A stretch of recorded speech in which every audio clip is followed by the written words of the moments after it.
The Book of Enoch is unusually good at names. When the 200 come down onto the mountain, the text doesn't leave them anonymous. It doesn't let them blur into each other the way myths sometimes do, letting figures merge and separate without ever committing to who exactly was there. It lists them, one after another, with the patient, almost bureaucratic thoroughness of a document that intends to be precise. Their leader is Semjaza. Under him are the chiefs of tens, and they are written out like entries in a ledger, like a roll call at the beginning of a long military campaign, like names read aloud at a formal proceeding where the record is the point. Arakiba, Rameel, Kokabiel, Tamiel, Ramiel, Danel, Ezeqeel, Baraqijal, Asael, Armaros, Batarel, Ananel, Ezeqeel, Samsapeel, Satarel, Turel, Jomjael, Sariel, and it goes further than names. It tells you what each of them taught, who brought metalwork, who brought the reading of the stars, who brought the cutting of roots. It is one of the most specific passages in ancient literature, a document that behaves like a personnel file, 3,000 years before anyone invented the phrase. You can feel the author's intention behind it. These things will be recorded. These beings will not be anonymous. The record exists. Then, in the very same chapter, this happens. The text says, "They saw the daughters of men, and that they chose wives. Each one chose for himself." And that's it. No names. Not one. Not a single woman in the entire story is given a name. In any surviving version of it, in any language, in any manuscript tradition. Not the wives, not the mothers of the giants who came after, not one line of dialogue, not one word any of them says, or asks, or answers, not one description of a face or a village or a trade. 200 names on one side of that sentence, 0 on the other. Remember that. 200 names, and not one of them a woman. We come back to it at the very end of the night. That detail is the spine of everything. Because these women are not peripheral to this story. They are not background. They are not set dressing. They are the reason the story happens at all. Everything that follows, the giants, the violence, the ruined earth, the flood, the binding of the watchers in the places under the desert, the whole enormous architecture of judgment that this book is famous for, all of it begins with them. The book exists because of them, and it never once tells you who they were. And here is the detail that made this a whole night's work rather than a passing observation. There is exactly one verse in the Book of Enoch that says what happened to these women afterwards. One verse, just one. It sits in the middle of a guided tour of the places of judgment. Enoch being led by the angel Uriel through the geography of what comes after. And in the middle of that tour, Uriel mentions them, almost in passing, almost as a detail that barely makes it into the account, the way you'd mention something you'd nearly forgotten to say, something you almost left out. That verse survives in 2 different ancient manuscript traditions, and they don't agree. In the Greek, the women become sirens. In the Ethiopic, they become peaceful.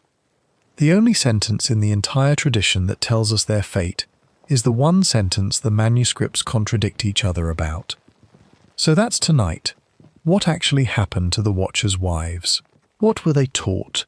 And why is one item on that list so strange that scholars have argued about it for over a century? Why do the Watchers get a formal legal hearing that the women never receive? And which reading of that single final verse is the older one, the curse or the peace? You don't need to follow every word tonight. This is a slow read through a very old document, one that scholars have spent entire careers with, and you can drift off anywhere in it. That's not a failure of attention. That's exactly right. The questions we're going to sit with tonight are old enough to have already waited 3,000 years. They'll be here if you wake up. They'll be here in the morning when the light comes back. And if you find yourself surfacing somewhere in the middle of the night, 4 o'clock, 5 o'clock, to the sound of this voice still moving quietly through parchment and manuscript and history. Just let it carry you back down. That's what it's for. This is for the ones who notice what a story leaves out.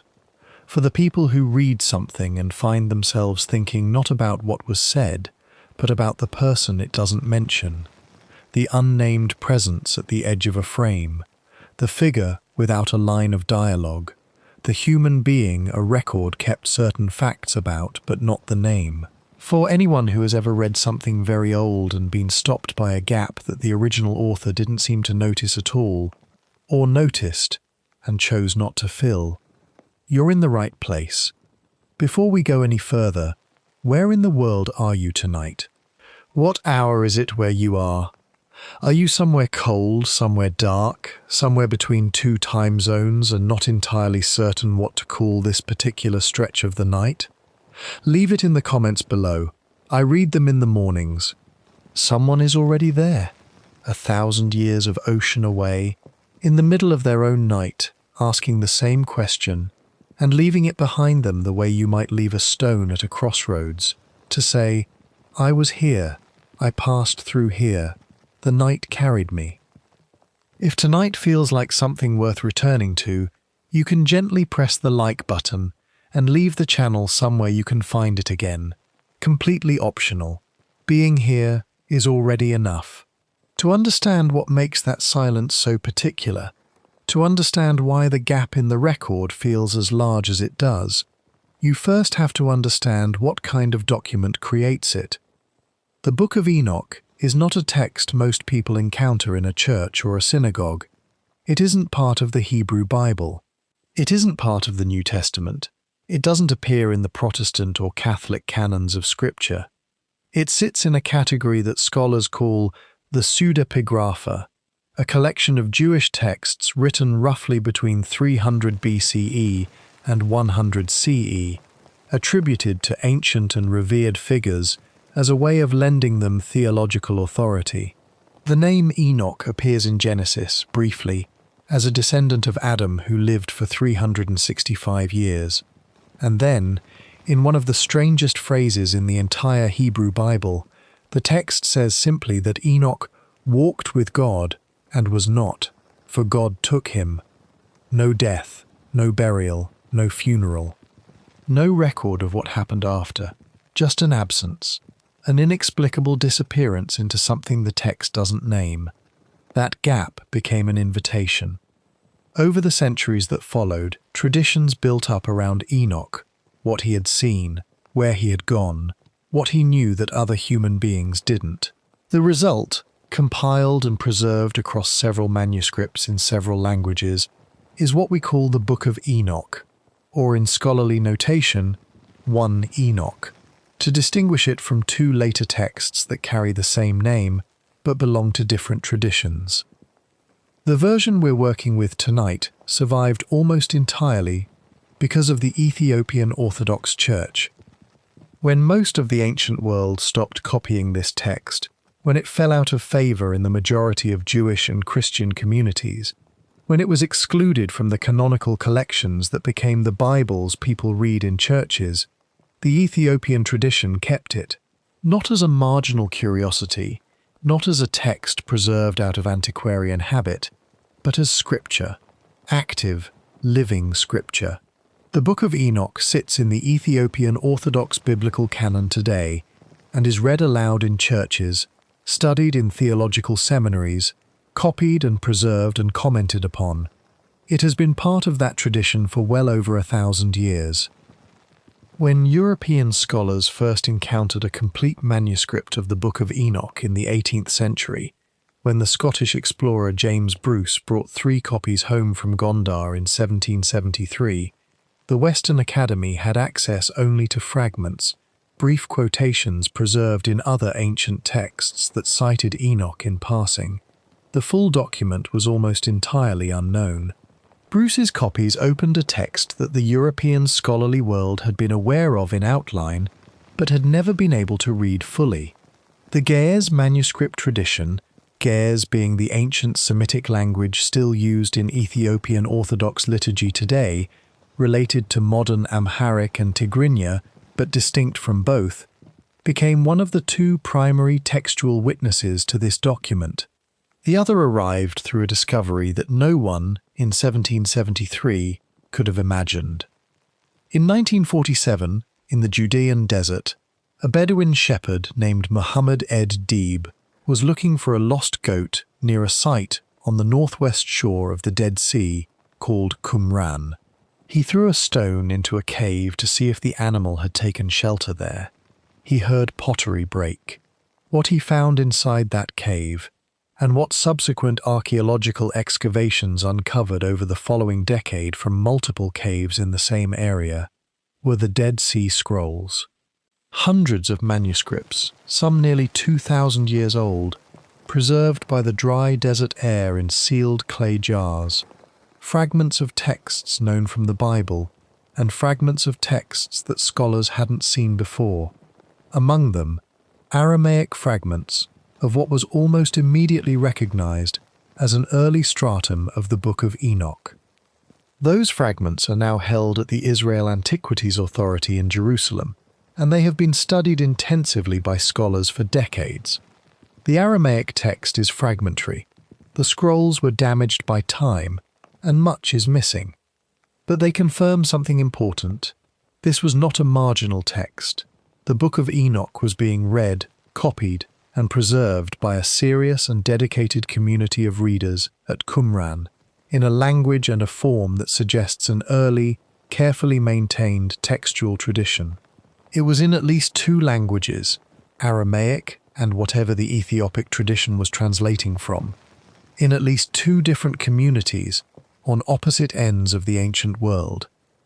The section we're most concerned with tonight is what scholars call the Book of the Watchers, the first 36 chapters of 1 Enoch.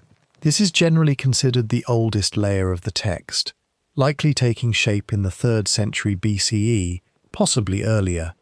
It begins with a visionary experience, moves into cosmological description, and then arrives at the passage that produces our question for the night. Its source is 4 verses in Genesis.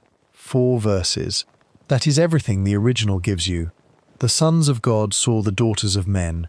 They found them beautiful. They took wives. Children were born. Enormous children, the text implies. Mighty men, men of renown, and then the narrative moves on. 4 verses, and Genesis is done with it. The Book of Enoch is not done with it at all. The Book of Enoch stops at those 4 verses and builds an entire world from them. It tells you there were 200, not a vague multitude, not an uncounted host, 200 specifically. It tells you they descended onto Mount Hermon, not onto some unnamed symbolic height, not onto a mountain that exists only in the imagination, but onto a specific, named mountain that is still standing today. Mount Hermon sits on the border between what is now modern Syria, Lebanon, and Israel. It is nearly 9,000 feet at its highest point. It is snow-capped for most of the year. It was considered sacred by several ancient cultures, independently of this text. The Canaanites had sanctuaries at its slopes. The Romans later built a temple at its summit. Its springs feed the headwaters of the Jordan River. It is a real place, in real geography, and the Book of Enoch names it as the place where the 200 came down. And the text tells you something else about their descent, something that changes the character of the whole story. They knew what they were doing. The Watchers did not descend in ignorance. They didn't arrive at the choice to cross into the human world casually, without understanding what it meant. The text says they gathered on that mountain and bound themselves together with a mutual oath before they came down. If any one of them was called to account for what they were about to do, all of them would share the consequences equally. That oath is not the act of beings who don't understand the rules. It is the act of beings who understand the rules perfectly, who know exactly what line they are crossing, and who choose to cross it anyway, with a plan already in place for how to face what comes after. 200. An oath. A mountain, a descent chosen in full knowledge of what it cost. And this is where most accounts of the Book of Enoch stop. They tell you there were leaders. They list 2 or 3 names, Semjaza, maybe Asael. They move on to what happened next. The full text does not do that. What the full text does, and this is the part that almost no documentary ever lingers over, the part that almost every summary skips, is slow down and name them. Not a few. Not a representative sample. About 20 of the 200 chiefs. Each one given a name. Each one given a speciality. A teaching. A specific domain of knowledge that they brought down from wherever they came from into the human world. The leader is Semjaza. His name likely contains a root related to the Hebrew word for name, suggesting something like the one who holds names, or the one for whom names matter. Under him, in the order the text gives, Arakiba, Rameel, Kokabiel, and that name contains the word for star, Kokab, the star being, the one whose domain is the sky at night, Tamiel, Ramiel, Danel, Ezeqeel, Baraqijal, and that name contains the word for lightning, Barak, the lightning being, the one whose power is in the flash across the sky, Asael, Armaros, Batarel, Danel, Ezeqeel, Samsapiel, Satarel, Turel, Jomjael, Sariel. Each of those names has been the subject of scholarly study. Their etymologies are debated, their origins in Hebrew, in Aramaic, in Akkadian and other ancient Semitic languages are traced with care by people who have spent decades working on these texts. They are not arbitrary sounds assembled to fill out a list. They are words with roots, names that mean something to the people who first composed them, names that locate each of these beings within a specific cultural and theological world. Kokabiel knows the stars because his name says he is of the stars. Baraqijal commands lightning because that is what his name contains. The document records all of that. About 20 named beings, each with a function, each with a domain, each with a teaching that the text considers specific enough to be worth preserving. Hold that image for a moment.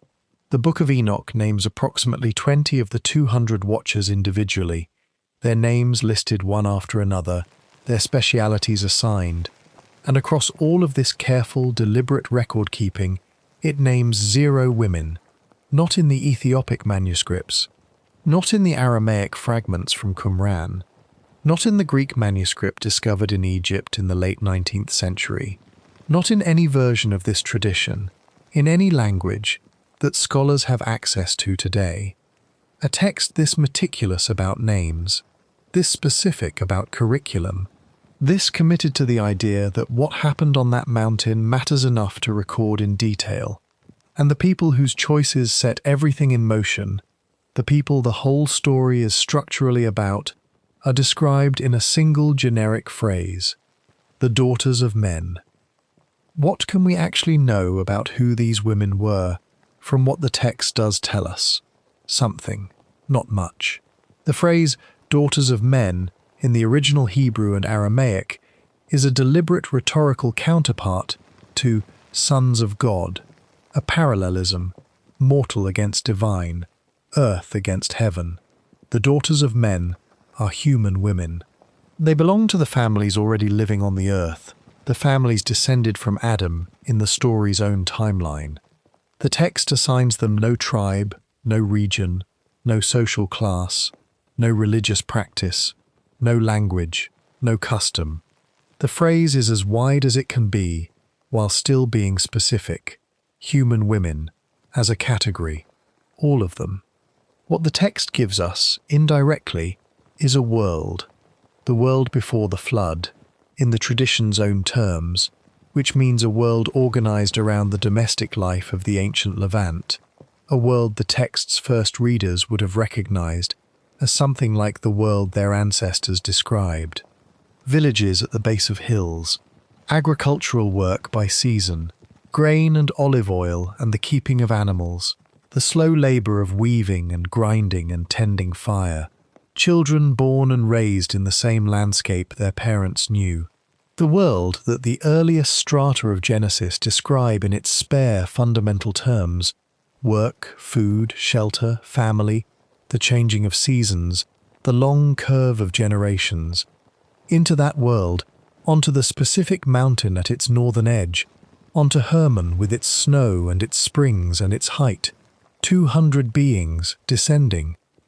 The daughters of men lived in the villages below, in the valleys, at the base of the mountain or near it, in the ordinary domestic life.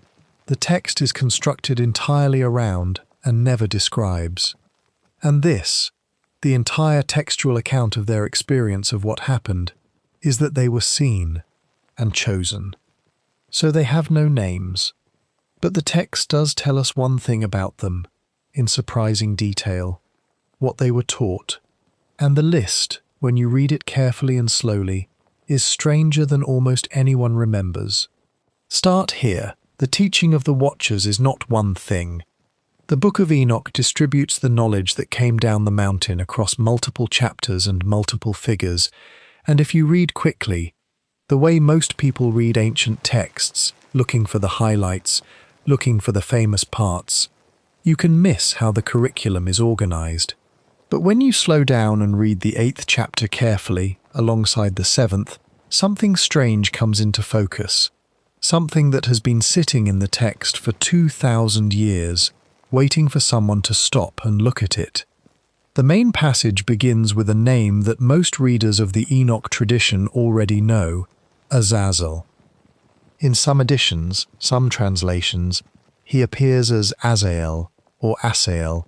The manuscripts vary slightly on the transliteration, and the Ethiopic and Greek traditions handle his name differently.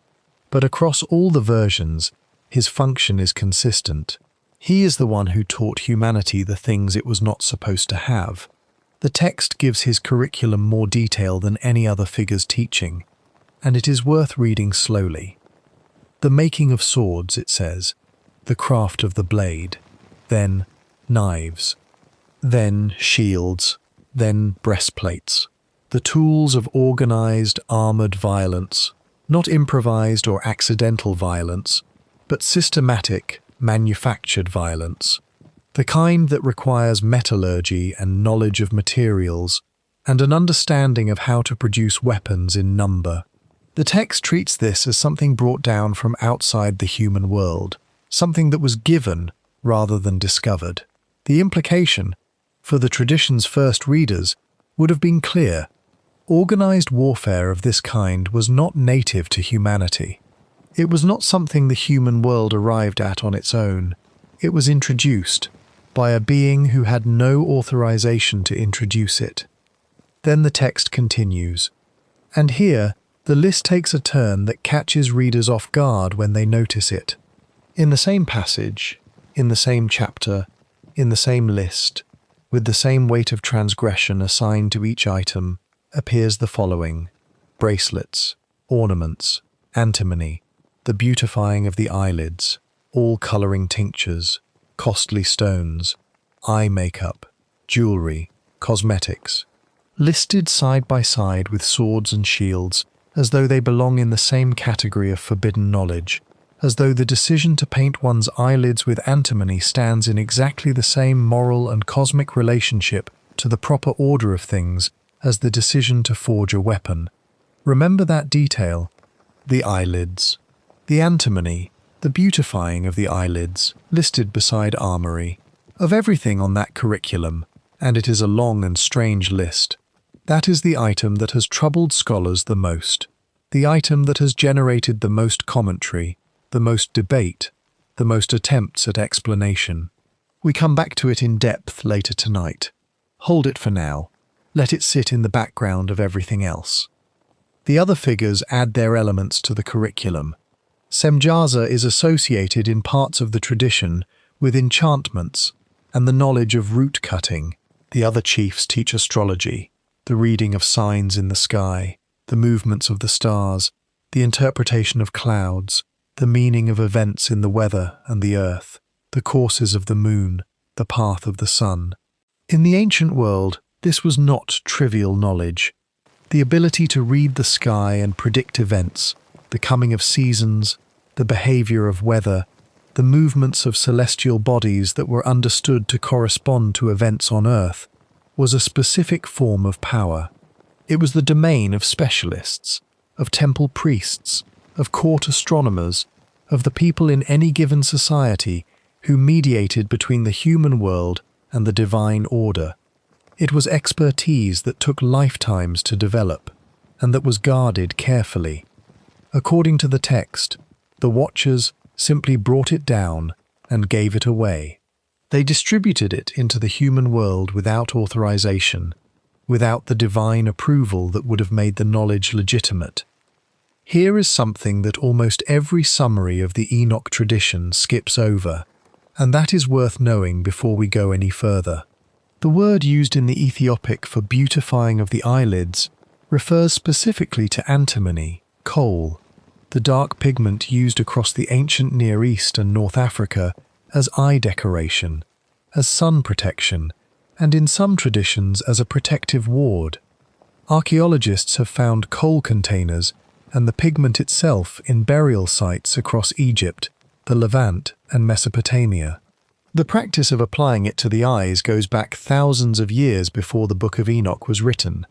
It appears in Egyptian tomb paintings from the Old Kingdom period, roughly 4,500 years ago, in Sumerian statuary, in artifacts from Canaanite settlements, in contexts that span more than 2 millennia before the text we're reading tonight was composed. And it was not purely decorative. Modern chemical analyses of ancient coal compounds have found components with measurable antimicrobial properties.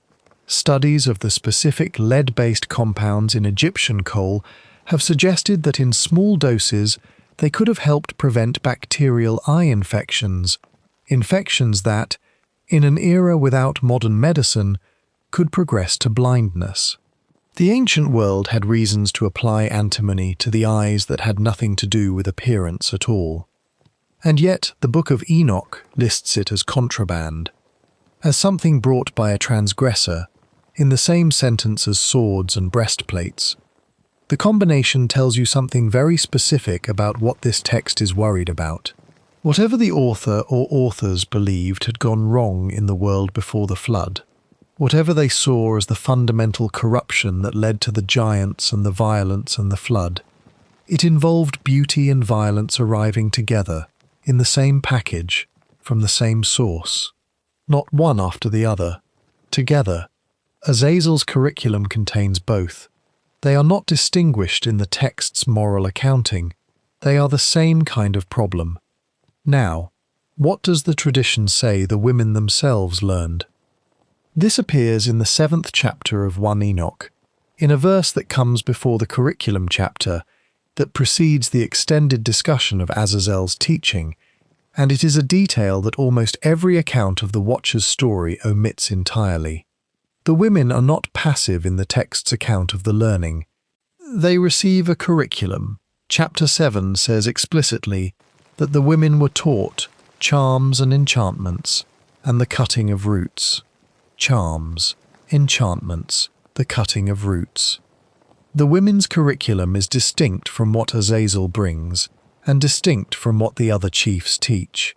It has a character of its own, what we would today call herbalism, the knowledge of which plants do what, the preparation of plant materials for healing or ritual or other purposes. This is the women's domain in the text's accounting of the transgression. Cutting roots is a specific, deliberate act, not the eating of plants or the cultivation of crops, which are the ordinary agricultural activities the pre-flood world already had, but the preparation of roots for use in ways the text treats as something other than ordinary. The tradition treats this knowledge as forbidden, and you might sit quietly with the question of what it means that the women's specific category of forbidden knowledge is this one. Not armaments, not celestial mechanics, not even cosmetics, which are attributed elsewhere in the tradition to Azazel, rather than to the women directly. The women learn herbal knowledge, The preparation of plants, something that looks, from a certain angle, like the most ancient form of care, the knowledge of what grows and what it can do, kept and passed on by the people who were responsible for the daily management of life and health in the household. The text treats this as part of the corruption. The same tradition that has Asael bringing weapons and jewelry assigns the women a curriculum that includes what could as easily be called traditional medicine. The sensory image, if you allow it, evening, the lower slopes of a mountain in the ancient Levant, a village, someone moving through a garden with a small lamp, cutting roots by feel and memory, knowing which plant does what, working from knowledge that was given to her in conversation, the way all practical knowledge moves. In the text's accounting, this is transgression. In the world below the mountain, it probably looked like preparation for tomorrow. The scholarship on these curriculum chapters is rich and somewhat contested, and it's worth knowing what the main lines of interpretation look like, because they change how you read everything that follows. The reading with the broadest support among historians of Second Temple Judaism is usually called the cultural polemic reading. It was developed in detail by scholars including George Nicholsberg, whose 2-volume critical commentary on 1 Enoch is one of the most authoritative treatments of this text in the English language, and it goes roughly as follows. The Book of Enoch was written during a period of intense cultural pressure on Jewish communities in the ancient Levant. The Ptolemaic and Seleucid empires, the Greek-speaking political structures that dominated the region in the 3rd and 2nd centuries BCE, brought their material culture with them. Luxury goods, imported fashions, Hellenistic philosophy and science, new military technology, new modes of adornment and display. Jewish communities were deeply divided about what to do with this, how to draw the line between what belonged to their tradition and what had arrived from outside. In that context, the curriculum the Watchers bring down from Mount Hermon looks like a list that the text's first readers would have recognized immediately.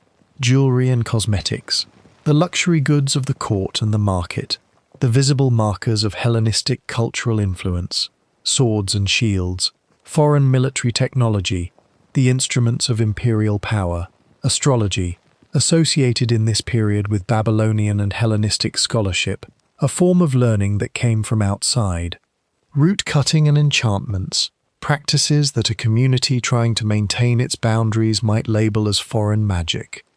The Book of Enoch, in this reading, is taking all of those things and giving them a mythological origin, saying, in effect, these are not yours. They were never supposed to be here. They came from beings who had no right to bring them. Everything you have absorbed from the empire around you has a name and an origin, and that origin is transgression, which raises a question the text itself never quite asks, and that the cultural polemic reading doesn't fully answer. If these things were brought without authorization, if the knowledge was transgressive from the start, what does that make of the people who received it? The text says the women were taught. It says what they were taught. It says nothing about how they felt about being taught, whether they sought the knowledge or received it passively, whether there was a choice involved, or whether the framework of choice applies to this situation at all. It moves on. Again, for the 3rd time in this document, the women are present in the action and absent from the record of what the action meant. There is something you should notice before we follow the text into what happens next. The Watchers get to respond to what they're accused of. They get due process. They get a hearing. They file a petition. They receive a written judgment read aloud to them by name. Notice that. And notice very deliberately, nobody asks the women anything. Not Enoch, not Uriel, not the divine council, not the text itself. We come back to that later in the night. Weapons, astrology, plant medicine, and cosmetics, all on one list, all arriving through the same mountain, all carrying the same weight of transgression. which raises a question that changes how the whole book reads, if you let it. What is this story actually about? Let's stay close to the text and approach this from three different directions, three ways of reading what the Book of Enoch is doing with this story. Three readings, each supported by serious scholars who have worked with these documents carefully. I'm not going to tell you which one is right, because they're not exactly in competition. They illuminate different aspects of the same document, the way different kinds of light show you different features of the same stone.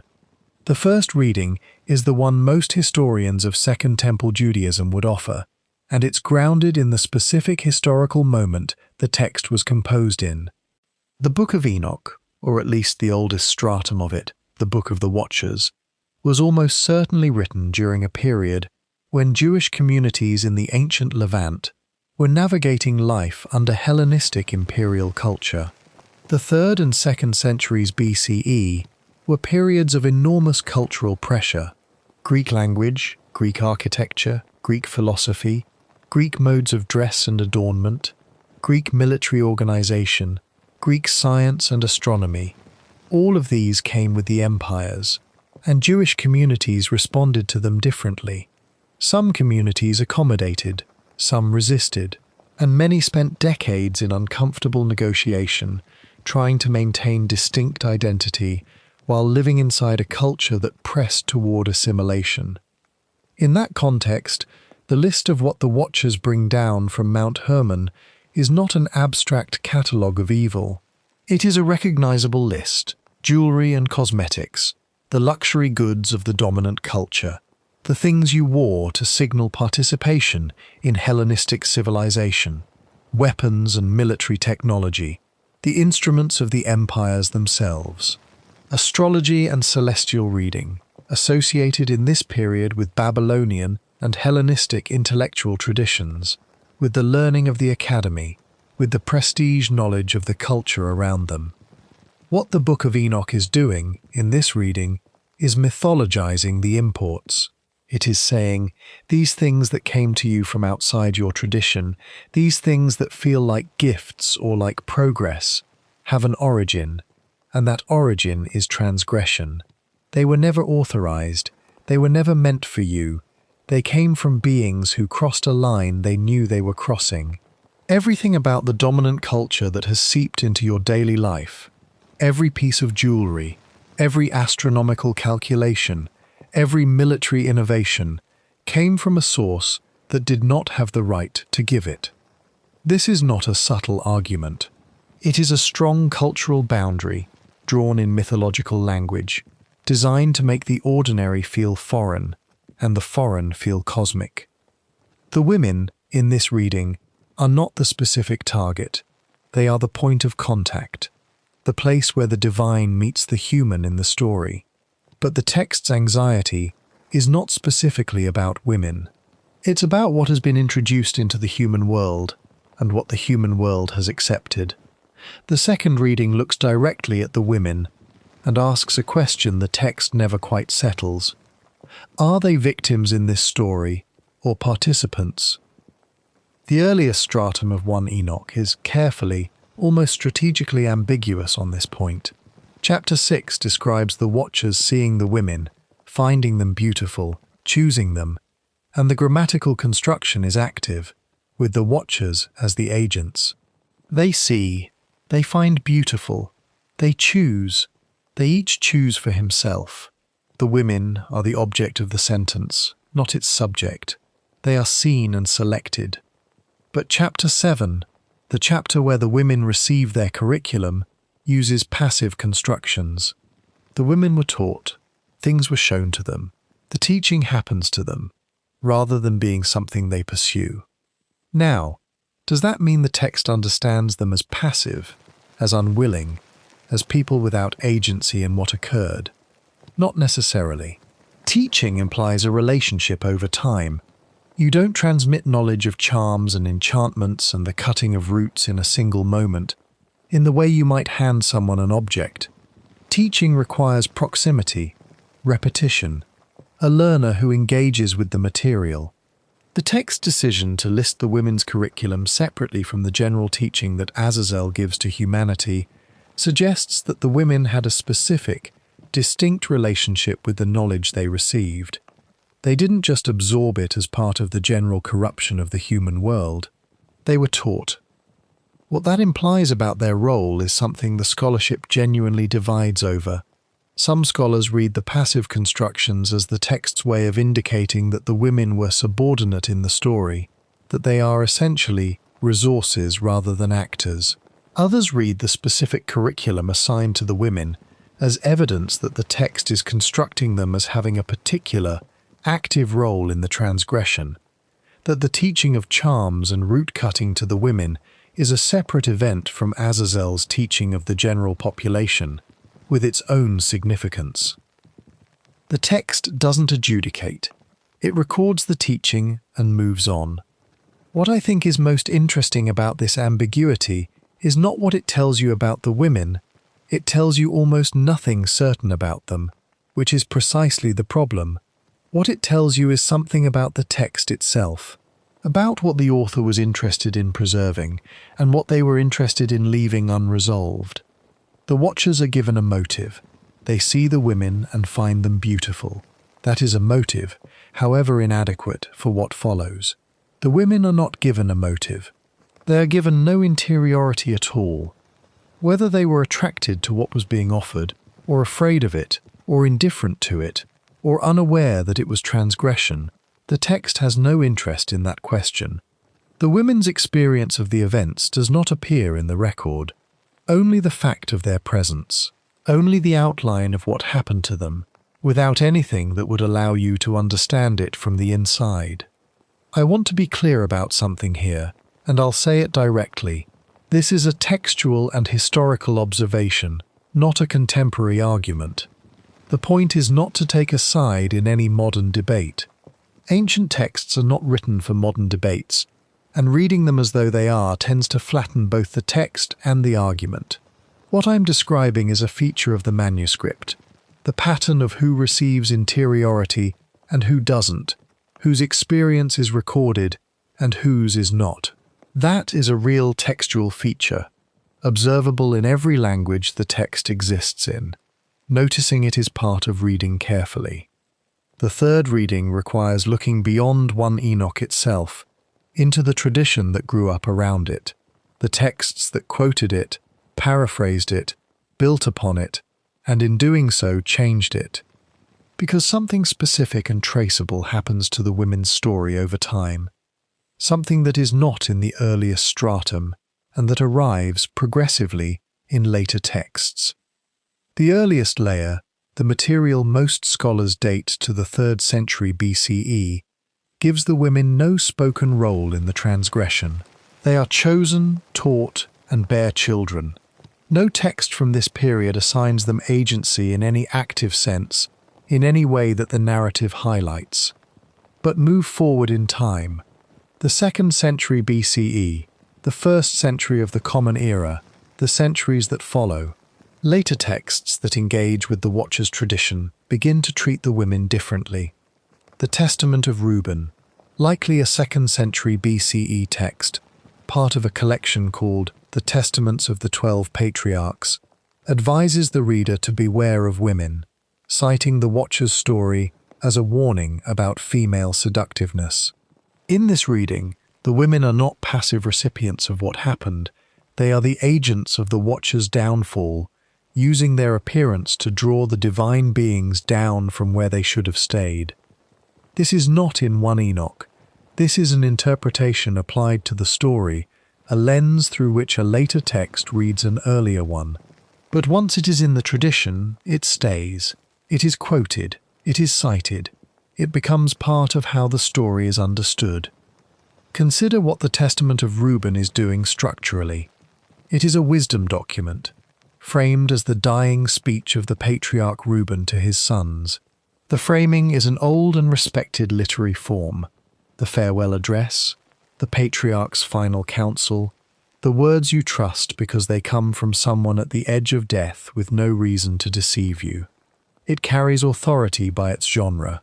and it uses that authority to deliver an interpretation of the Watcher's story that the earliest text does not contain. The women seduced the Watchers by their appearance. The women dressed in certain ways. The women are a warning. A reader who encounters the Testament of Reuben without having read 1 Enoch first would absorb the interpretation as if it were the original. And many readers, over many centuries, did exactly that. They encountered the tradition through the later texts first, through the commentaries and the homilies and the wisdom literature, and then returned to 1 Enoch, if they returned to it at all, with the interpretive framework already in place. The framework shaped what they saw. When you already believe the women were active agents of seduction, you read the passive constructions in 1 Enoch chapter 6 differently. You may read them as rhetorical modesty, rather than as evidence of how the author understood the women's role. You can, with some effort, read the text you expect to find in a text that doesn't quite say it. By the time you reach rabbinic literature from the early centuries of the Common Era, you find versions of the tradition that assign the women active, deliberate, knowing agency in the transgression. The blame, in these later texts, is distributed very differently than it is in the original. It has accumulated.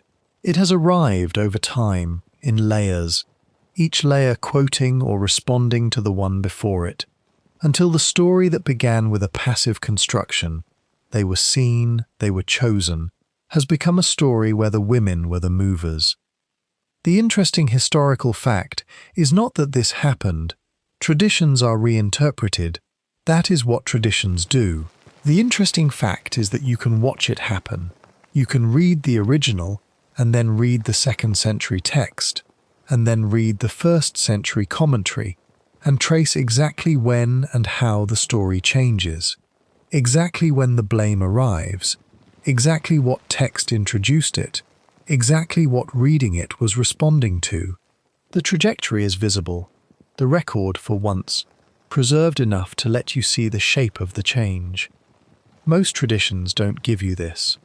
Most traditions preserve the end point, the fully developed interpretation, the form the story took after centuries of retelling, without also preserving the intermediate versions. You get the finished product without the workshop. The Watcher's tradition is unusual in having been preserved so extensively in its multiple stages. You have the 3rd century BCE original, you have the 2nd century BCE retellings, you have the 1st century and later commentaries. You can lay them next to each other and watch the story evolve, the way a time-lapse shows you a flower opening from the bud you might have missed if you'd only seen the full bloom. That is, in itself, an extraordinary thing for a 3,000-year-old archive to have preserved. A scriptorium, a cold room with a narrow window, a lamp, oil, a clay vessel with a wick. The light it gives off warm but not strong. A scribe's hand moving steadily across parchment, copying a text that is already ancient when it comes to him. He knows the story. He has learned it in one form. And as he copies, the version he produces carries not just the words on his source manuscript, but the interpretation he brings to those words, the emphasis he gives to a passive construction, the way he handles a pronoun, the weight he places on a particular clause. Every manuscript is a negotiation between the text and the moment of copying. Every hand that touched this document left something of its own moment in the words it chose. What reached us is the accumulated result of hundreds of those negotiations conducted in Egypt, in Ethiopia, in the Judean desert, in places and moments we can only partially reconstruct. And somewhere in all those copies, in a section of 1 Enoch that most accounts of the Watcher's tradition never reach, in a passage about places of judgment that most documentaries about the Book of Enoch don't quote, there is one verse that tells us what happened to the women after. One verse. It exists in 2 manuscript traditions, and they disagree. Hold that. We will sit with it in full, later tonight, when we have followed the rest of the story. For now, just know it's waiting. 1 sentence, 2 versions. the whole fate of the women of the Watchers, held in an ambiguity that has outlasted every civilization that produced it. So the tradition keeps rewriting them. But in the oldest layer, the one that predates all the revisions, the one before the blame arrives, the one closest to whatever was first, there is a scene that tells you more about the women's position in this story than any commentary has managed. And it's a scene they don't appear in at all. We move now into the longer stretch of the night.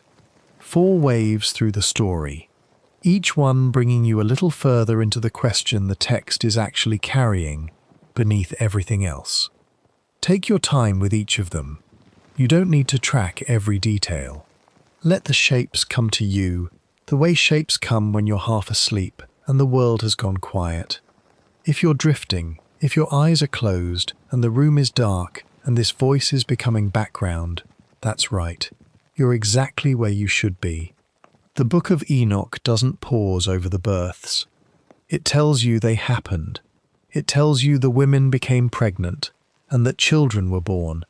And here the text strains towards scale in a way that tells you it is reaching for something beyond the merely large. 3,000 ells, it says, for the height of the giants. That is a number the text doesn't mean literally, doesn't intend as a calculation. It intends it the way certain numbers in ancient literature are always intended, as a register of the impossible, as a way of saying what was born was beyond the ordinary categories of size, beyond what the world had seen before, beyond what the world was built to accommodate. And the giants consumed, first the earth, then each other, and then, the text says, their spirits, which did not depart the way ordinary human spirits depart at death, wandered. The spirits of the giants became what one Enoch calls evil spirits, the harmful presences that move through the world causing sickness and destruction. They are a category of ongoing consequence. The flood may wash away the bodies, but the spirits persist. The mothers are not in this passage. They are the biological event through which the children arrived, and then the narrative moves past them into what the children did. The mothers have served their narrative function. They are gone from the text. There is a related text, a fragmentary document discovered among the Dead Sea Scrolls at Qumran, known to scholars as the Book of Giants, that expands the Enoch tradition, that takes the story of the giants and builds it out with scenes and speeches and characters that one Enoch doesn't include.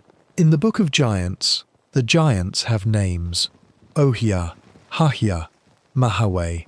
The father of 2 of them is named Semjaza, the same figure as Semjaza, the leader of the Watchers. These are named individuals with agency in the narrative, with dialogue, with a presence in the document that extends across multiple fragments. They have bad dreams, they argue. Mahaway flies on an eagle to find Enoch and ask for interpretation of the dreams. They are present as characters in a way that the text takes seriously. Their mothers are not named in any surviving fragment of the Book of Giants. Not in any version, in any language, that scholarship has recovered from those caves or from any other source. In a text whose purpose is to expand on the Enoch tradition, to add detail, to fill in what one Enoch leaves out, to give the reader more, the pattern holds. Fathers named, children named, mothers unnamed. Not as an accident, not as an oversight in a fragmentary text, as a consistent structural choice, replicated across every version of the tradition. There is one woman in the entire world before the flood who has a name in the surviving literature, one. But she comes from a different book entirely, and she arrives late in our story. Hold on to the name, Naama. We'll reach her before the night is over. What does it mean that this pattern is so consistent, that it holds across one Enoch, the Book of Giants, and every other text in the tradition that engages with this material? One explanation is simply archival, the straightforward answer. Ancient texts recorded the names of those whose names the record-keeping culture considered worth preserving. In most ancient literate societies, The people whose names were kept were people of certain social positions: leaders, priests, founding figures, those whose lineage connected to the lineages the document was maintaining. Women in ordinary domestic roles were often simply not in the archive. Not because no one thought about them, not because they were considered non-persons, but because the systems of record-keeping that survived antiquity were not designed to preserve their names. That is a systemic fact, not a specific decision made about specific women. But there's another explanation that sits alongside the first without cancelling it. The Book of Enoch is not an administrative archive. It is a deliberate, carefully constructed theological and mythological text. The roll call of the Watchers is not an administrative requirement. It is a rhetorical choice, a decision to slow down and name each figure, to make them individually legible to the reader, to insist on their particularity. Someone decided those names mattered enough to record. Someone decided the teaching of each watcher mattered enough to specify. Someone decided the petition mattered enough to narrate in procedural detail. And someone decided, apparently, that no corresponding list of the women mattered at all, that no account of their individual experience was necessary, that the women could remain daughters of men, a category, a type, an undifferentiated group, and that the story would be fully told. The silence is not an accident of archival limitation. It is a composed silence. It has a shape, and its shape is the shape of a decision. Now we arrive at the scene I asked you to hold in mind, the hearing, the thing that was given to the watchers that was never given to the women. Here is how it unfolds in the text. The watchers, after the destruction, after the earth has been ruined by what they set in motion, after the prayers of the dead and the ruined are rising to where they need to go, are afraid, not primarily of the harm they have caused, of what is coming for them. The accounting is approaching, and they know it. They can feel the approach of consequence, and so they turn to Enoch. This is one of the stranger moments in the entire text, and worth pausing over. These are beings of enormous power, beings who taught the human world metalcraft and astrology, whose children reshaped the earth, and their response to the approach of divine judgment is to ask a human being to intervene for them. They ask Enoch to write a petition, to take their side, to carry their document to the place where it needs to go and plead on their behalf. Not one of them writes it himself.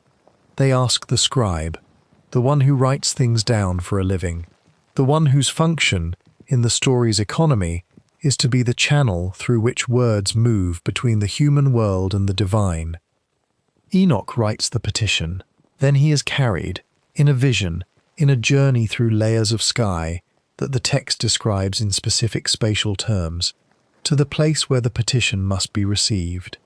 He speaks on behalf of the watchers. He presents their case. Then he returns. The text says he goes to the waters of the river of Dan, near the base of Mount Hermon, a specific, named place locatable in modern geography. He sits by the water. He falls asleep. While he sleeps, the answer comes in a vision. He sees it. He hears it. He wakes and carries the answer back to the watchers, and he reads it to them, word by word. The answer is no. The watchers will not be forgiven. They will be bound. They will remain bound under the earth for a specific duration, 70 generations, and then they will face a final accounting. This is a legal proceeding, not a metaphor of one, an actual structured scene in which a document is composed, submitted by a representative acting on behalf of the petitioners, received and considered by the appropriate authority, answered in writing, and delivered back to the petitioners through the same representative channel. It has all the formal elements of adjudication. It is the longest and most procedurally detailed scene in the Book of Enoch. Here is what the tradition never mentions, and what changes the shape of everything once you see it clearly. The women received no corresponding scene, not anywhere, not in any version of the tradition in any language. The Watchers receive due process, a petition drafted on their behalf, a formal response, a judgment read aloud to them by name, a recorded outcome. No such scene exists for the women in 1 Enoch. It doesn't exist in the Book of Giants. It doesn't exist in Jubilees, which retells the Watchers episode with its own emphases and additions. It doesn't exist in any text from the Second Temple period that engages with this material. The women are never addressed by any divine figure. They are never summoned to any proceeding, visionary or otherwise. They are never given a charge to answer, never told formally what they are accused of, never given the opportunity to respond. They are never told what judgment, if any, has been reached concerning them. They are never asked what they thought about what happened. They are never spoken to, or about, by any figure in the text with divine authority. The Watchers transgressed, and they received a hearing. The women, the people the story is architecturally built on, the people without whom none of this happens, received nothing from the tradition's judicial machinery, nothing that the text records. There is no version of this, no reading that makes the asymmetry disappear. You can argue about what it means. You can situate it in its historical context, in the archival conventions of ancient literature, in the theological priorities of Second Temple Jewish writing. All of those situatings are legitimate and important. But underneath all of them, the asymmetry remains. It is in the text. It is structural. The people without whom the story doesn't exist did not receive the procedural treatment the story gave to the people who wronged them. The text recorded one side of that in meticulous, procedural, formally structured detail. The other side it passed over in silence. What you do with that observation is your own business. The observation itself is simply what the document contains. If you're still with me, wherever you are in the world tonight, whatever hour is pressing down around you, I have a quiet question. What's a story you grew up with that later you realized had left someone out? A history lesson, a family narrative, a myth you heard as a child, a fairy tale that felt complete for years, until one day you noticed the person it had quietly set aside. Leave it below if you're still awake enough to type. A line or two is enough. I find those in the mornings, the same as I find the locations and the hours. You don't have to answer. Resting quietly is the right choice for this hour. Let's stay with Enoch for a moment. Not the text, but the figure. Because Enoch is a remarkable presence inside this narrative, and his presence illuminates the shape of everything around him. He is a mortal human being. He is, in the tradition's own description, a scribe, someone whose profession is to write things down, to preserve words, to maintain the record. And yet he moves between the human world and the divine world with a fluency that the text treats as unremarkable. He is summoned by the Watchers, beings who have just transgressed divine law on a cosmic scale, and asked to write their petition, to carry their case, to function as their representative before the authority they've defied. He does it. He goes. He comes back with an answer. He reads the answer aloud. The channel of communication moves in both directions through the scribe. When the Watchers need a document written, they ask Enoch. When the divine council has a reply to deliver, it comes through Enoch. The word, in both directions, passes through the hands of the person who writes. And this illuminates something about the text's own logic. To be in the record is to have standing. To be named in the document is to have a claim on what happens next. The petition may be refused, but it was filed.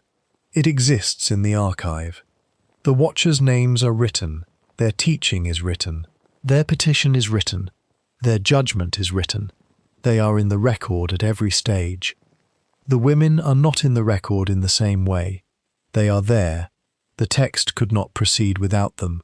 But they are there the way a landscape is there, as context rather than as subject, as the ground the story takes place on rather than as the characters the story is about. The difference between context and subject is not a subtle one. in the architecture of a document. It is, in fact, the most fundamental structural decision a text makes. Who is the story following? Whose interior experience does the narrative move inside? Whose choices and fears and reactions does the document make room to describe? These are not natural categories that texts simply absorb from the events they describe. They are decisions made by the people who composed and organized and transmitted the text about whose experience the document was responsible for preserving. The Watchers receive subject-level treatment throughout. Their desire, they saw the daughters of men and found them beautiful, is described. Their deliberation, Semjaza's hesitation, the oaths they made to each other on the mountain, is described. Their fear before the judgment is described. Their petition is reproduced. Their hearing is narrated. Their response to the verdict is reported. At every stage of the story, you are following the Watcher's experience of what is happening. You are positioned, narratively, inside their point of view. The women receive landscape treatment. They are described, you know they existed, you know approximately what happened to them, but the narrative never moves inside their experience.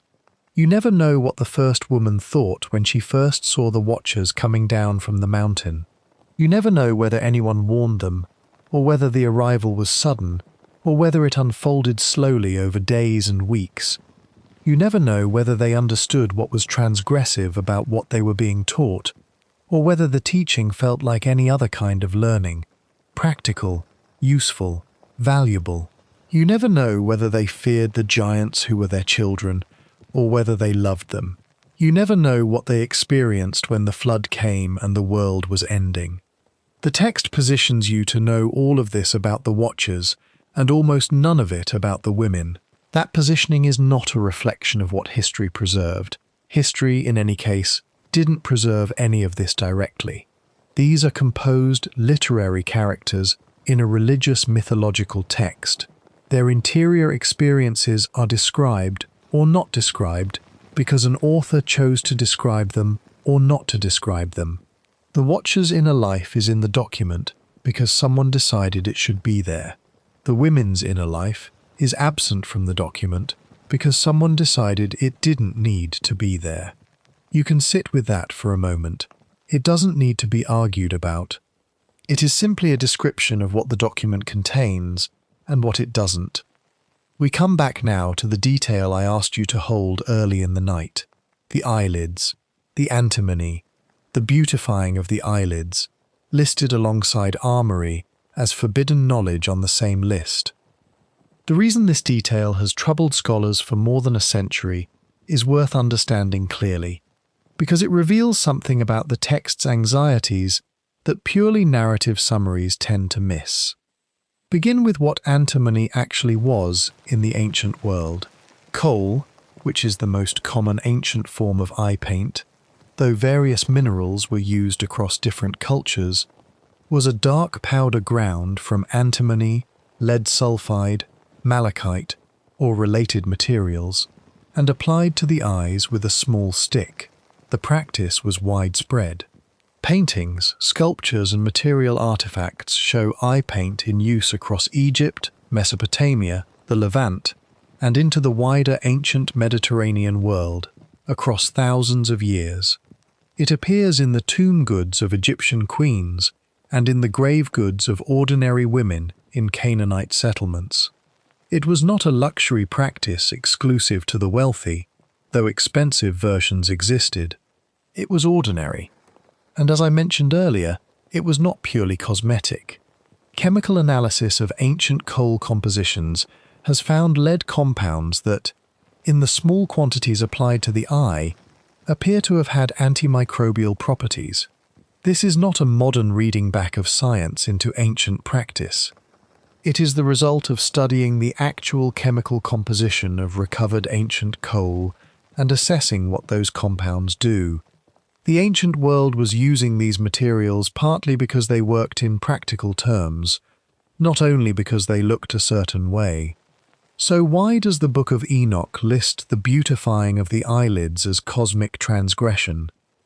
The cultural polemic reading gives you the most historically grounded answer.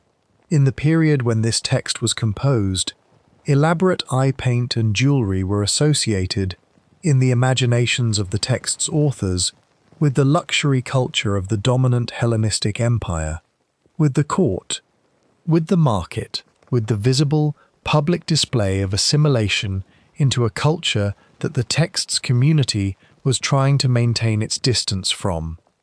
The list of what Azazel teaches is, in this reading, the list of what empire brings: military power and luxury goods, violence and beauty, all of it arriving from outside.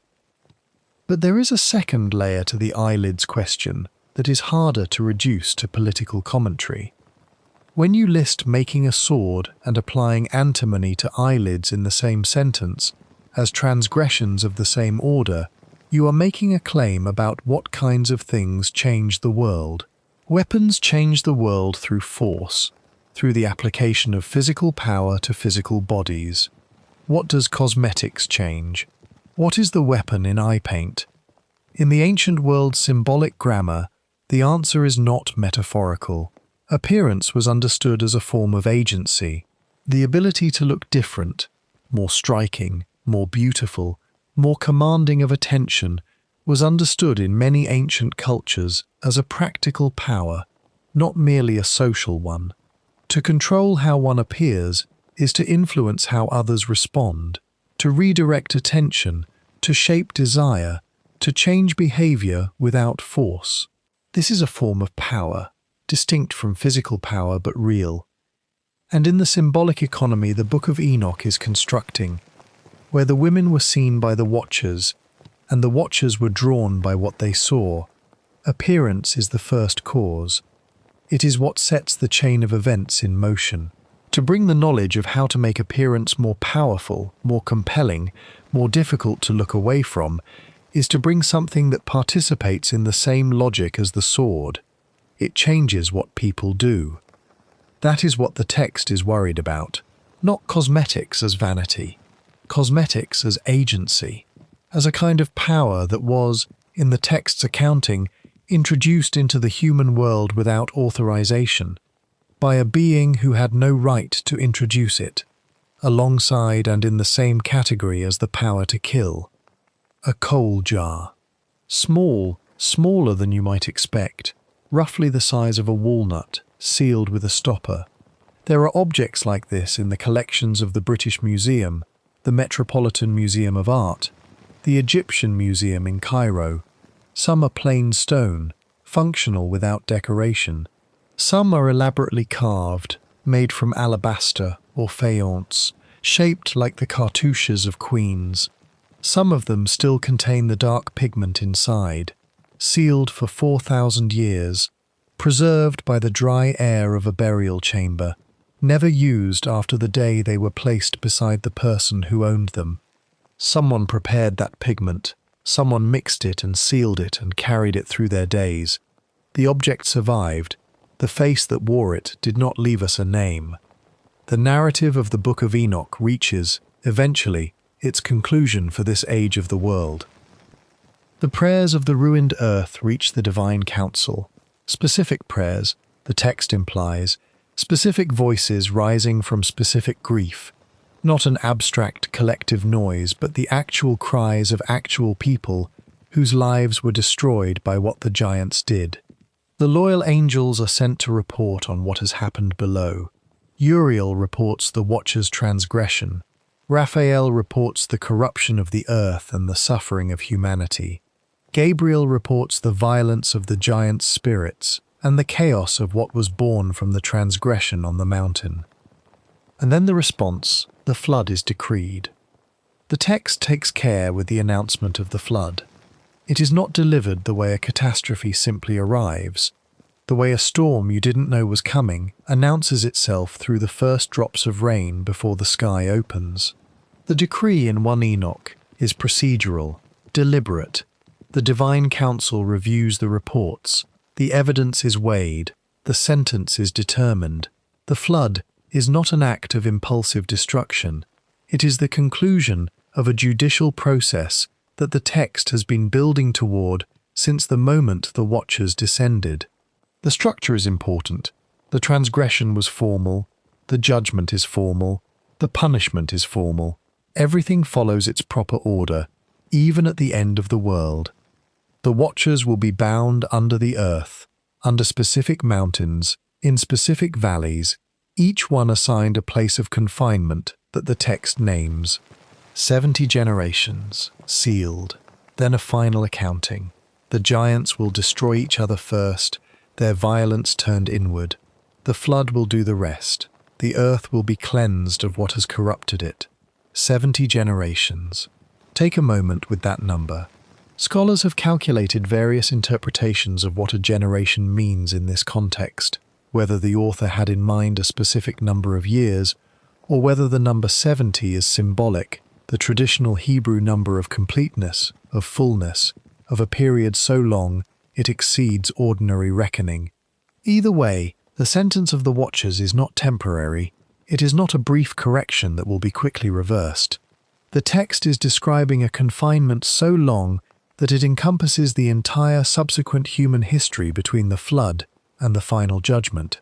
Whatever the world becomes after the flood, every civilization, every kingdom, every era of human experience after the waters recede, the Watchers are beneath it, sealed and waiting. The binding of the Watchers in 1 Enoch is described with striking specificity. Raphael is told to bind Azazel hand and foot and cast him into the darkness, into a desert called Dudale, where he will be covered with rough and jagged rocks, condemned to remain in darkness, his face covered, his light extinguished, until the day of the great judgment. The specific desert, the specific rocks, the specific covering of his face. This is not a general notion of punishment. It is a recorded sentence, specific enough that the reader could almost locate it. The text spends considerable space on the fate of the Watchers, where each one will be confined. What will happen to them? The duration. The binding is described with the same archival precision that was applied to the roll call, the same care about specifics, the same attention to making the record complete. The giants, before the flood, turn on each other. The text describes a period of internal warfare, the children of the Watchers consuming humanity, and then, when humanity can bear it no longer, and the earth itself cries out, turning their violence inward, they destroy one another. This is the final purpose of the giants in the story's economy. They are forces of destruction who eventually become self-consuming. The text is describing a kind of violence that generates its own ending, a fire that, given enough time, burns through everything around it and then begins to burn itself. And from their bodies, from the destruction of the giants, something remains. The text says, their spirits do not simply end, they persist. They become the unclean spirits that move through the world, the forces behind illness and error, and the disorder of the ordinary world. This is where 1 Enoch locates the origin of what later traditions call demons, not as independent forces of primordial evil, but as the residue of the giants, the afterimage of what was created when divine beings fathered children with human women on a mountain in the ancient Levant. Everything the tradition later calls demonic has, in 1 Enoch's accounting, a specific genealogy, a specific origin story, parents, a birthday. Think of the water. The great deluge of the ancient Near East's mythological imagination is not a metaphor in these texts. It is a memory, however stylized and elaborated. The geological record of the region contains evidence of catastrophic flooding events in the human era, and the memory of water rising over the known world is old enough to have been encoded into multiple independent traditions across different cultures. You can feel the weight of it even in the text. The flood is not described with a great deal of dramatic flourish in 1 Enoch. It arrives almost quietly as a consequence. The earth was corrupted, the corruption was judged. The flood follows, the way sleep follows a long and exhausting day, not as a punishment in the narrative sense, but as the only possible conclusion. For the women, the text at this point is largely silent. The flood comes, and what happens to everything in the world before the flood happens to them, and the narrative does not pause to describe it. Jubilees, the 2nd century BCE text that retells these events with different emphases, gives them no more. The women are in the world before the flood. The flood comes. The text moves on. The contrast between the treatment of the watchers and the treatment of the women at this moment of the story is, if you are reading closely, the sharpest contrast in the entire document. The watchers receive named confinement, specified location, counted duration, a description of the binding down to the covering of each one's face. The giants receive an account of their warfare and a description of what becomes of their spirits. The women receive the flood and silence. They share in the end that came to everything before the waters.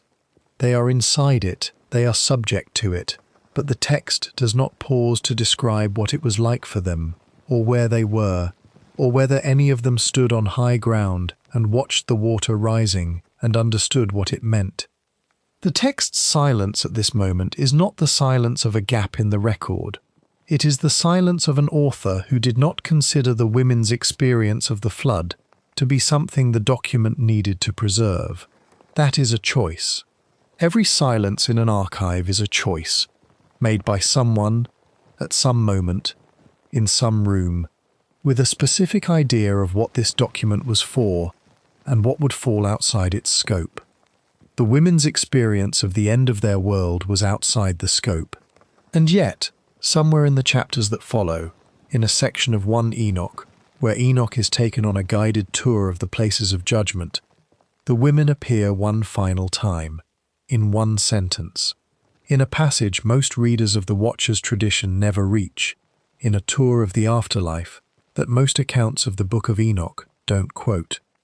And then, in the middle of a completely different passage, a guided walk through the geography of what comes after, hundreds of verses after the flood, the angel mentions them, almost in passing, one sentence: "We have been building toward it all night. Now we arrive." Slow down now. Let the pace of this stretch be different from everything that came before it. We are in the deepest part of the night, and we have arrived at the part of the text that requires the most careful attention, the most deliberate slowing of pace. You may be drifting, you may be somewhere between the room and sleep. That's right. Take this in whatever way the night allows. The voice will still be here. The chapter is 1 Enoch 19. Enoch is being led through the places of judgment by the angel Uriel. This is a visionary journey. Enoch has been carried beyond the ordinary world into something like the geography of the afterlife, the places where what has been judged will be kept, and what will be judged will eventually come. And Uriel is his guide, naming places, explaining what they are for, describing what will happen in them and to whom. The West, Uriel tells him. The West contains the places where the spirits of the transgressing angels stand.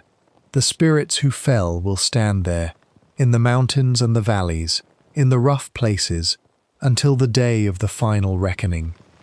Uriel describes what the transgressing angels will do before that day.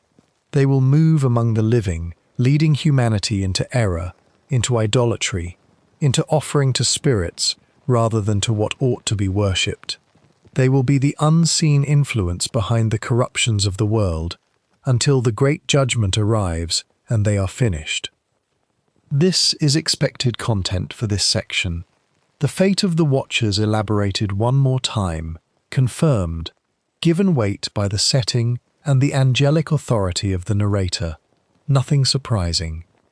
And then, almost as an afterthought, a clause, attached at the end like something the speaker nearly forgot to include. A detail that arrives without ceremony and departs without elaboration. 1 Enoch, chapter 19, verse 2. One sentence.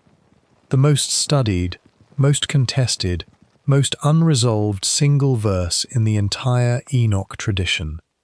Uriel mentions the women. He mentions them the way you'd mention something that almost didn't make it into the account, a detail remembered at the last moment, tucked into the flow of a larger description, arriving without build-up and departing without further comment. And this is what the verse says. In the Greek, specifically in the manuscript known as the Codex Panapolitanus, a papyrus codex discovered in Egypt and dated to the 4th or 5th century of the Common Era, one of the two primary Greek witnesses to 1 Enoch. The verse reads as follows: "The wives of the transgressing angels will become sirens." Sirens. In the Ethiopic, the Ge'ez manuscript tradition, maintained over more than 1,000 years in the monasteries and churches of Ethiopia, the tradition that preserves the fullest complete version of 1 Enoch in any language, the verse reads, "Their wives will become peaceful." One sentence. Two versions. In one, the women become sirens. In the other, they become peaceful. Curse or rest. Damnation or quiet. Two manuscripts, two ancient languages, two words that point in completely different directions, and more than a century of scholarly argument that has not reached a consensus on which of them preserves the older reading. The only sentence in the entire tradition that tells us what happened to these women, the only place in the entire document where their fate is addressed, is the one sentence the manuscripts contradict each other about. Let that settle for a moment. Feel the weight of it. A decision that concerns the ultimate fate of every woman in this story, women who received no names, no speech, no charge filed against them, no petition on their behalf, no formal sentence delivered to them, no due process of any kind, rests on two different words, written in two different languages, preserved in two different archival traditions on opposite ends of the ancient world. Begin with the Greek, because the Greek reading has a specific meaning that the modern imagination tends to miss. The word in the Codex Panapolitanus is Sirenes, sirens. In the modern imagination, built largely through centuries of later interpretation and operatic tradition, a siren is a beautiful creature, sometimes depicted with a fish's tail, sometimes with wings, sometimes as a purely human figure of dangerous allure, who sings to sailors and draws them to their deaths. She is the temptress, the woman whose beauty is a weapon, the female figure whose power over men is lethal. But this is not what the word meant to the people who wrote and copied the Greek text of 1 Enoch in the 4th or 5th century of the Common Era. And it is not what the word meant in the Greek Old Testament, the Septuagint, which is the translation of the Hebrew Bible that Greek-speaking Jewish communities used, and which the authors of the Greek 1 Enoch tradition would have known. In the Septuagint, sirens appear in the book of Isaiah, specifically in Isaiah chapter 13, the oracle against Babylon. Isaiah describes the fall of that great city, its desolation after destruction, the emptying of a place that was once full of life. And in that description he lists the creatures that will inhabit the ruins: ostriches, jackals, wild animals, and sirens. The Septuagint uses the word that the Greek tradition associated with wild, desert-haunting, mourning creatures. Not temptresses, not seducers, creatures of the wasteland. Things that cry in ruined and empty places. The siren in Isaiah's Babylon is not a figure of dangerous beauty. She is a figure of grief, of aftermath, of the sound that a destroyed place makes when it has been emptied of the people who once lived in it. When the Greek manuscript of 1 Enoch says the women will become sirens, it is almost certainly using the word in this sense, drawing on the same textual vocabulary that the Greek Isaiah uses for the same image. The wives of the transgressing angels will become the grief sounds of desolated places. They will inhabit ruins. They will be the cry that empty places make. Their fate is not damnation in the fire and punishment sense. It is transformation into something that mourns permanently, a sound of loss in a landscape that was destroyed. That is a specific fate, a specific image, a specific word chosen by a specific copyist in a specific manuscript, drawing on a specific textual tradition. The scholar R.H. Charles, whose 1913 translation of 1 Enoch was the standard English language edition for many decades and is still widely cited, retained the word sirens in his translation of this verse and noted the connection to the Septuagint Isaiah. He also noted the discrepancy with the Ethiopic, which he was aware of. His solution, essentially, was to treat the Greek as primary in this verse, to follow the Panapolitanus. Matthew Black, whose later critical edition of 1 Enoch engaged more systematically with both textual traditions, discussed the verse at greater length and with more uncertainty. He noted that the Greek and Ethiopic readings are not minor variations on each other. They are not two ways of saying roughly the same thing. They are two fundamentally different claims about what happened to the women.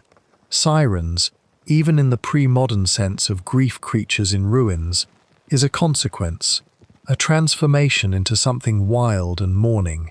Peaceful is something else entirely, a stillness, a settling, an ending that is neither punishment nor reward but simply cessation. And look at what the Ethiopic actually says. Their wives will become peaceful. Not transformed into creatures of mourning, not sent to ruined places, not given an active role in the ongoing disorder of the world, peaceful. The Ge'ez word carries connotations of rest, of quietness, of a condition in which disturbance has ended. The storm has passed, they are still. The word implies, in a tradition that treats the women's situation as part of an enormous cosmic disruption, that the disruption ends for them. They come to rest. This is not a small difference. These are two manuscripts presenting two irreconcilable stories about what happened to the most important unnamed people in the Book of Enoch. The question of which reading is older, which word the author originally wrote, which tradition preserved it more faithfully, has occupied scholars for more than a century and has not been resolved. The Ethiopic manuscripts as objects are later. The oldest surviving complete Ge'ez manuscripts of 1 Enoch date to the 14th and 15th centuries of the Common Era. The Codex Panapolitanus is a 4th or 5th century papyrus, which makes it physically much older as an artifact. But the physical age of a manuscript is not the same as the age of the text it contains. The Ethiopic tradition was copying from earlier exemplars, manuscripts that no longer survive, but that the copyists were working from. The Ge'ez text may preserve readings that are considerably older than anything the physical Panapolitanus contains, because the tradition it's part of goes further back than the surviving manuscripts. The Aramaic fragments from Qumran are the oldest physical witnesses to the Enoch tradition. Some of the Aramaic scroll fragments date to the 2nd or 3rd century BCE, but the relevant portion, the passage corresponding to 1 Enoch 19 chapter 2, has not been clearly recovered from Qumran in a way that resolves the question. The relevant section, if it was preserved in the Qumran corpus, is either missing from what was found or damaged beyond use.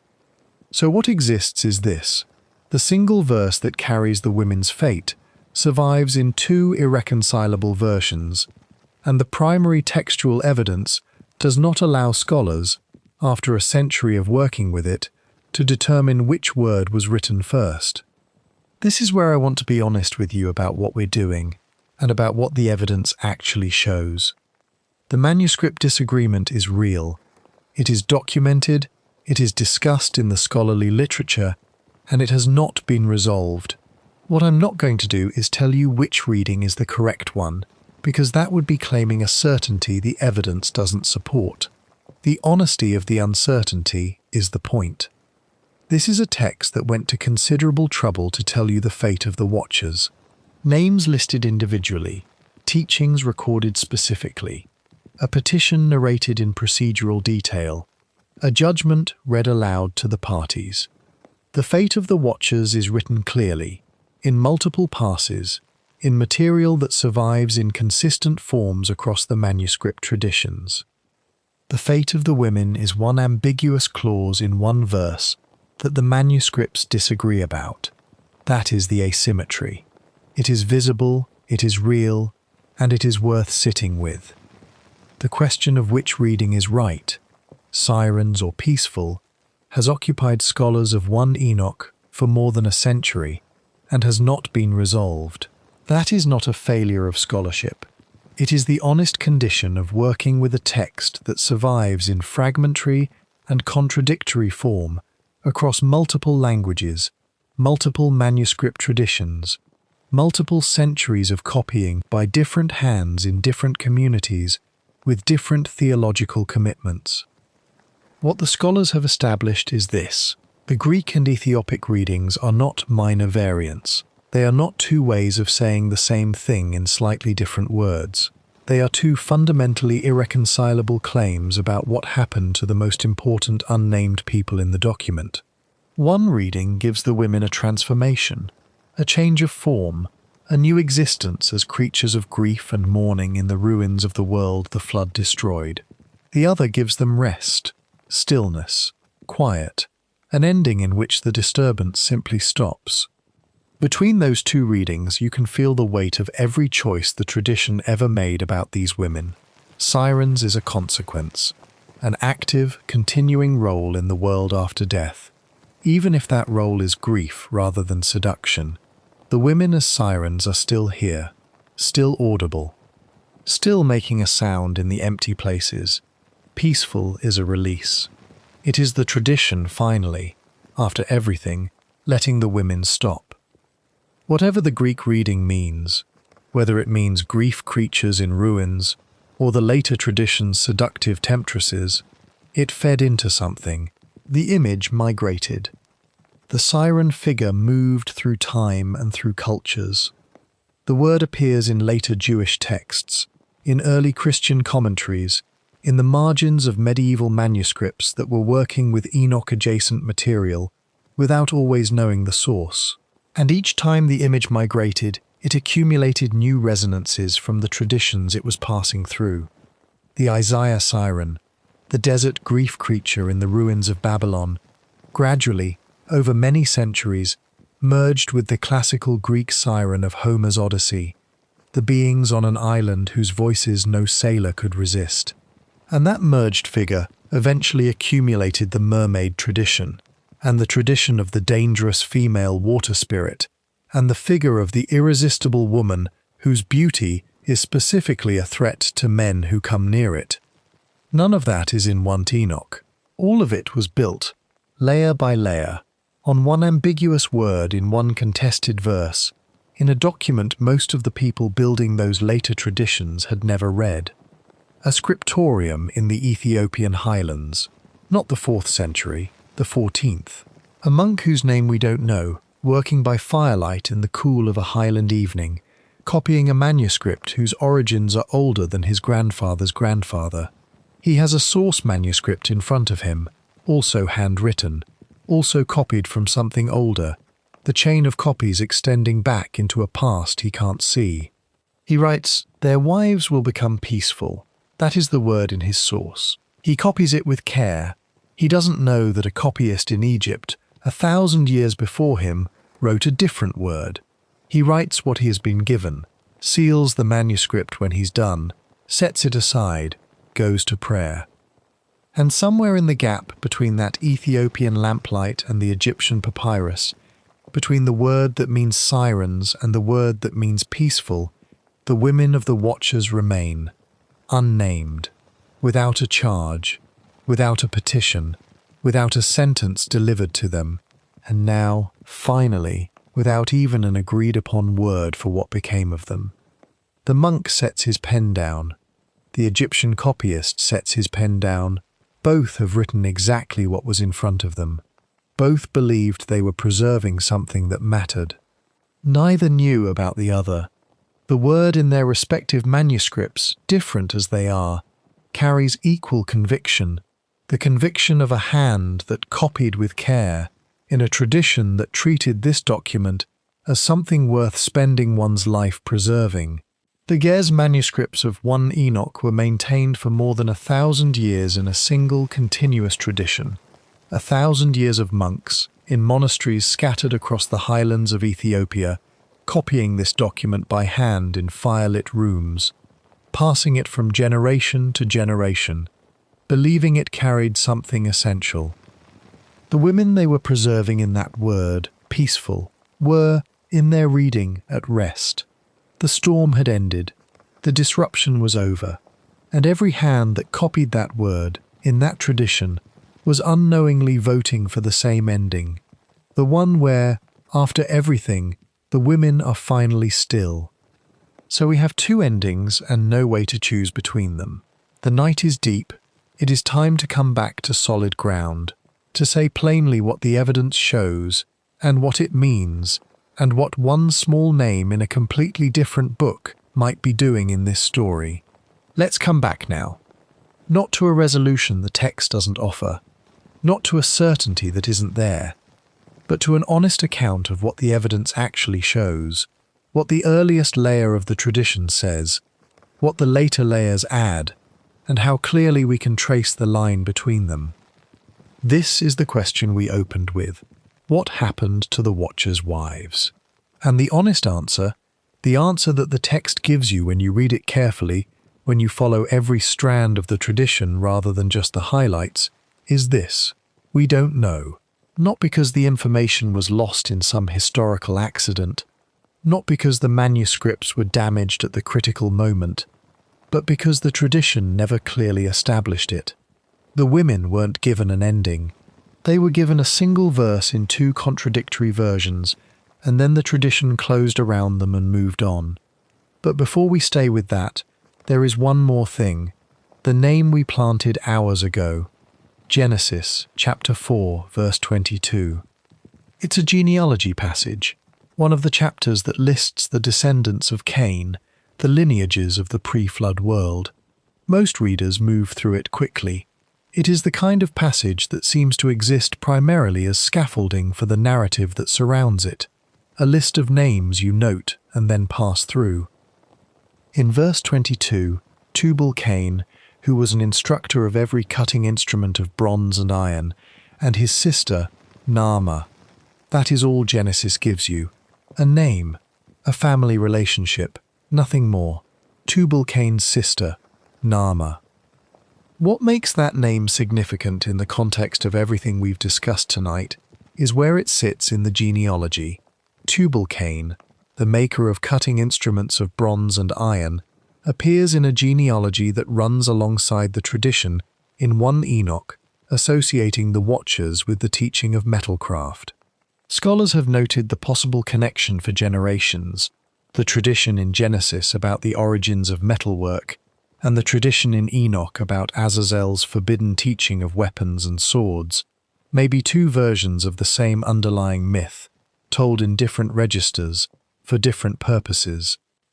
And in that genealogy, Tubal-Cain's sister sits with a name and no story, Naamah, one of the only women named in the entire pre-flood record in the Hebrew Bible, named, and then the text moves on. Later Jewish tradition could not leave that gap alone, in the way that traditions always fill the gaps they find unbearable, in the way that Naamah's name, sitting there in Genesis 4 with no further explanation, pulls at readers across centuries. Later Jewish law drew her into the Watchers' story. In various strands of post-biblical Jewish law that we can trace from the Talmudic period and later, Naamah appears as a figure connected to the Watchers' wives, sometimes as a daughter of one of the Watchers, sometimes as a wife, sometimes as a spirit in her own right, drawn into the tradition of night-wandering female spirits that developed in parallel with the later demonology of Lilith and related figures. The specific traditions vary. The timelines are late.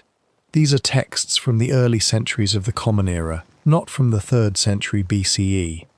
And most scholars are appropriately cautious about how much weight to put on these identifications, because the connections between Naamah and the Watchers are speculative rather than textual, inferential rather than direct. But consider what the movement looks like from a reader's perspective, from the perspective of someone in the early centuries of the Common Era who has just encountered the Watcher's story, and who arrives at the passage in 1 Enoch, where the Watchers are named and bound and assigned their confinements, and then notices that the women are given one contested verse and silence. The impulse to fill that gap is not a distortion of the text. It is a response to something the text genuinely created, a space shaped exactly like a group of people, bordered on all sides by narrative and empty at the center. Every reader who spent serious time with this text would eventually arrive at that space and feel the shape of it. And some of those readers were writers, or oral teachers, or compilers of traditions, and they brought to the gap the materials that were available to them, the names and stories and genealogies that the Hebrew Bible had distributed across its many chapters. Naamah was there, sitting in Genesis 4, attached to a genealogy about the origins of metalcraft and music, connected by proximity to Tubal-Cain, who appears in traditions that overlap with the Asael teaching narrative. She had a name and no story. The gap in 1 Enoch had a story and no name. The connection, once made, was durable. Once you see Naamah's name and think of the wives of the Watchers, you cannot easily unsee it. The name fits. It fills something. Whether or not the fit is historically real, whether or not the ancient author of 1 Enoch had anything like Naamah in mind, the fit feels real to a reader with both texts in front of them. And in traditions passed through reading and teaching and commentary, a fit that feels real has a way of becoming real, over time, through repetition. But the effect is worth noting, regardless of whether the specific identification is historically grounded or not. Eventually, after 3,000 years of the tradition preserving the women as daughters of men, after centuries of the wives of the Watchers remaining without a single name in any version of the story, somebody, in some strand of the tradition, gave one of them a name, not from the original text, not from any document that directly claims it, but from the accumulated imaginative work of readers who found the silence too large to leave entirely empty, who took a name that was sitting unused in Genesis 4, with no story attached, and attached a story to it. The tradition, eventually, could not sustain the silence. It reached outside its own boundaries to find a name. It took millennia, and the name it found was one that had been there the whole time, in a genealogy 4 chapters before the one that starts this whole story. There is something worth sitting with in that timeline. 3,000 years of readers encountering this story. 3,000 years of arriving at the silence where the women's names should be. 3,000 years of feeling the absence and, most of the time, moving on. Continuing to the next verse, the next chapter, the rest of the narrative that has so much else to offer. And then, after all those centuries, one reader, or perhaps a cluster of readers, in the same tradition, in the same period, stops at the gap and does not continue, goes looking for a name in the surrounding archive, finds one that fits, writes it down. That reader's name, of course, we do not know. They filled a silence with a name, and their own name did not make it into the record. What does the earliest layer of the tradition say about the women? Let me be specific. It says they were seen and chosen by the Watchers. It says they were taught charms, enchantments, the cutting of roots. It says they became pregnant and gave birth to the giants who consumed the earth. And it says, in one contested verse, that the 2 major manuscript traditions contradict each other about, that they became either sirens or peaceful. That is the complete record, in all its brevity. Read aloud, at the pace this kind of document deserves. Those 4 statements take less than a minute. That is the life of these women in the textual record. Less than a minute of steady, measured speech, and then silence. Everything else, every elaboration, every interpretation, every commentary, every tradition that identified them by name, or ascribed them motives, or made them the center of a theological argument, is something that came later. Later hands, later contexts, later concerns, later needs that reached back into the original document and found what they were looking for, or decided to add what they couldn't find.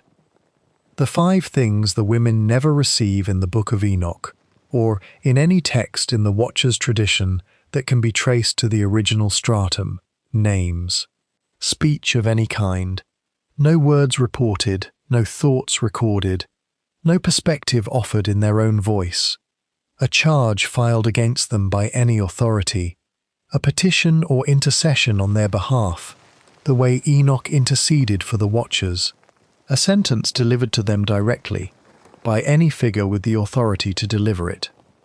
The Watchers received all 5. They were named, all of them, individually, in the roll call. They spoke, their oaths at Mount Hermon, their petition to Enoch. A specific charge was filed against each of them. A specific intercession was made on their behalf. A specific sentence was delivered, naming their fate, duration, and place of confinement. The women received none. The asymmetry is not incidental. The Watcher's meticulous documentation is not accidental. The 2 patterns, the elaborate record of the divine beings and the near absence of the human women, are the same document, which means they are the product of the same choices, the same values about what required documentation and what did not. The document was structured by someone, for some purpose, in some community, with some idea of whose experience needed to be preserved and whose experience the story could carry forward without. What the later tradition adds, increasing specification of the women's role in the transgression, increasing attribution of blame and initiative, and eventually, after sufficient centuries have passed, names and identities for individual figures built from connections that are inferred rather than documented, from the imagination of readers who needed more than the original text provided. And the blame arrives late. That is the most important historical datum the evidence gives us. It is not in the oldest layer. It accumulates over time, arriving in texts that postdate the composition of one Enoch by decades and centuries. If you read only the earliest stratum, if you read one Enoch without the Testament of Reuben, without the later rabbinic elaborations, without the subsequent tradition that built on those, you find women who are chosen, who are taught, who give birth, and who are given one ambiguous sentence about their fate. That is all the original text offers. The later tradition read that ambiguity and filled it with blame. You are allowed to notice that the filling and the original silence are 2 different things. You are allowed to keep them separate in your mind.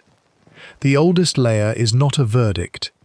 It is a record, incomplete, asymmetric, shaped by choices made in a specific context that we can only partially reconstruct. Reading it carefully means reading both what it says and what it chose not to say, and understanding that both of those are features of the document, not accidents. Let me say one thing about this, clearly and once, because it belongs here and it would be a kind of dishonesty to leave it out. And then I want to leave it, because the night is late and we're almost done. Ancient records everywhere are thin on the people who weren't doing the recording. This is not a feature specific to the Book of Enoch. It is not specific to Second Temple Judaism or to any particular culture or tradition or period. It is what the surviving evidence looks like across almost every ancient literate society. The records reflect the categories of people the record-keeping culture considered worth recording. In most ancient literate contexts, those people were of certain social positions and certain genders and certain functions within the social structure the document was built to serve. The other people were there. The world had them. The events involved them. But the record didn't keep their names. This is not a conspiracy. It is an archive. Archives are selective by nature. They have always been selective. The choice of what to preserve and what to let pass is made, consciously or not, by every hand that composes or copies a document. Noticing what a particular archive selected, asking what the record kept and what it lost, is one of the most fundamental acts of careful historical reading. You've been doing it for 2 hours tonight. That is the work. The women of the Watcher's story are not exceptional in their silence. They participate in a pattern that appears in almost every ancient archive. But they are exceptional in one respect that the pattern usually doesn't produce. The story could not have happened without them. Everything the Book of Enoch is structured around, the transgression, the flood, the binding, the judgment, the whole architecture of consequence, begins with one sentence about the daughters of men. The book is built on a foundation of people it never names. Consider for a moment what that phrase actually means, built on a foundation of people it never names. A foundation is structural. It is what the rest of the building rests on. Take it away, and the structure above it collapses. The Book of Enoch without the daughters of men is not a shorter version of the same story. It is no story at all. There is no transgression without them. There are no giants without them. There is no flood without the giants. There is no binding of the watchers without the flood. There is no guided journey through the places of judgment without the binding. There is nothing without the one clause in Genesis 6 that says, "The sons of God saw the daughters of men and found them beautiful." The entire architecture rests on that foundation, and the foundation has no names. It is the largest gap in one of the strangest books that survived antiquity, and it is shaped exactly like a group of people. Think of the mountain. Mount Hermon is still there. It exists. You could stand at its base on any clear morning and look up toward the snow line and feel the distance to the summit, nearly 9,000 feet of rock and ice, the kind of height that changes the weather patterns of the surrounding region, that generates its own cloud cover, that was sacred to cultures across millennia, independently of any text. The text doesn't give you the women's names, but it gives you the mountain, specific, locatable, standing today in the same geography where the story says everything began. Snow on the summit tonight, the same snow that has been there in winter since before any of these manuscripts were written. Whatever you make of the theology, the geography is real, the mountain is real. The villages that would have stood in its valleys 2,000 and 3,000 years ago were real. The people who lived in those villages were real. They had names. They spoke languages related to the languages of the texts we've been reading. They had daily lives and daily work and daily concerns that the surviving record did not think to preserve. They did not know they would be remembered, if that is even the right word, as the daughters of men, as a category, as the thing that happened just before everything else happened. Their lives were real even when the record isn't. The question has waited 3,000 years and did not receive a clear answer, but you spent a night with it anyway. You sat with the silence and let it be the subject of the whole night's attention. That is its own kind of response to something this old. Let's close. Every family has this. The relative everyone mentions and nobody describes. The grandmother who has been reduced to one anecdote, always the same anecdote, repeated at every gathering, becoming so familiar that it begins to stand in for the person herself, until you can no longer see the face behind the story you've heard so many times. The name on the back of a photograph written in faded ink by a hand you don't recognize, in a handwriting that belongs to someone who thought the name was explanation enough. Someone stood there holding that photograph and wrote that name with the specific intention that it would be remembered. They believed the name was sufficient. They didn't know it would eventually be the whole of what survived. Every family is doing what the Book of Enoch does. Every family keeps a record that preserves some things and loses others, not through malice, not through indifference, not through any decision that was consciously made with the future in mind.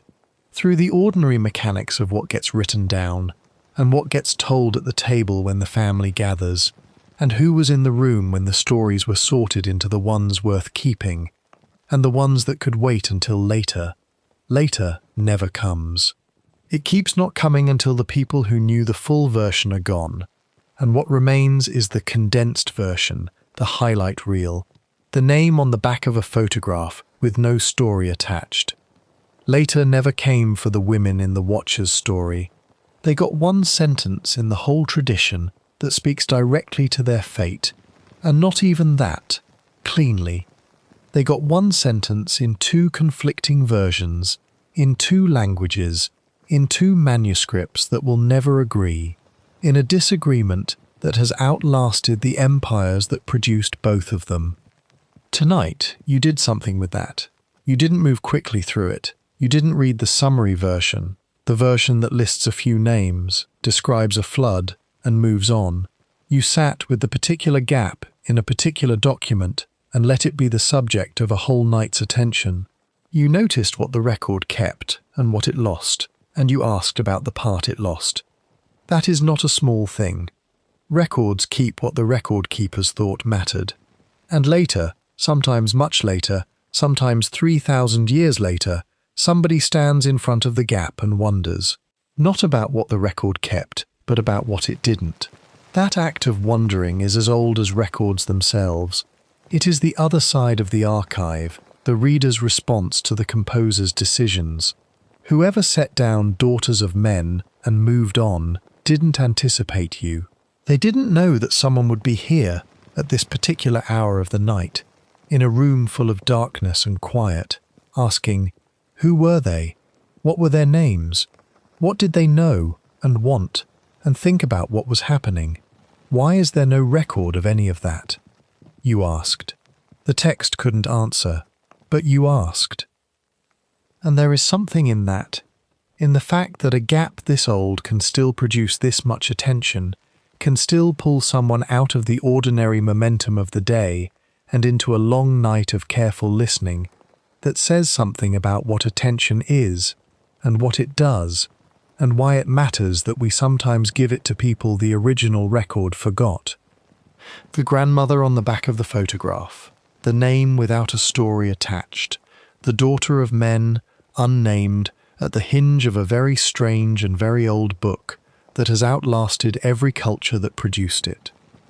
They deserved more careful record-keeping than they received, and noticing that, really sitting with it at this hour, without rushing through it on the way to something else, is one of the things that makes you, tonight, a more honest reader of the world than the documents that built it. There is a particular quality that long nights of careful attention can produce in you, a kind of readiness to notice what is absent, not just what is present. Most of us spend our days inside the record that survives. We interact with the things that got preserved, the stories that got kept, the names that got written down, and we move through those archives so continuously, so unreflectively, that the gaps begin to seem like natural features of the landscape, as if the archive's boundaries were the boundaries of what happened, as if what wasn't recorded simply didn't occur. But it did occur. The women of the Watcher's story were real to whoever first told that story. Real in the way that mythological figures are real within the frame of a living tradition. Real in the way that the daughters of men in Genesis are real, as figures that the tradition understood to exist, even if their names were never written. The flood that the story describes has echoes in geological record. The mountains it names are still there.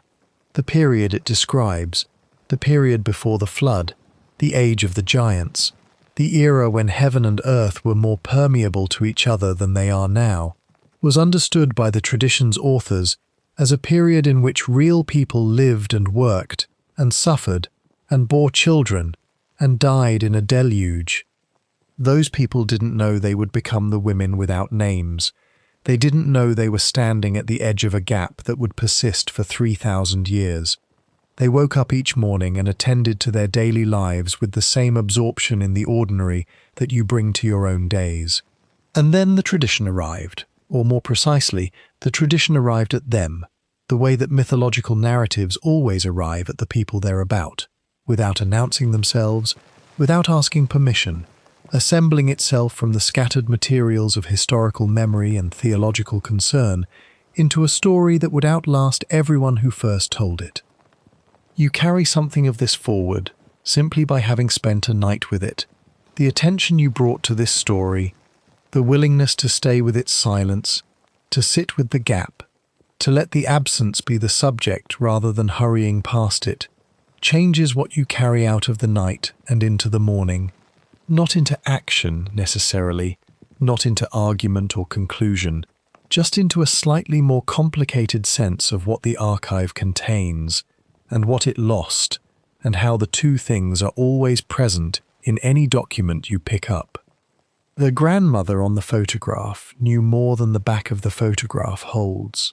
The daughters of men knew more than any manuscript will ever say. The knowing was real, even when the record doesn't hold it, and you spent a night being aware of that. That is enough. That is more than enough.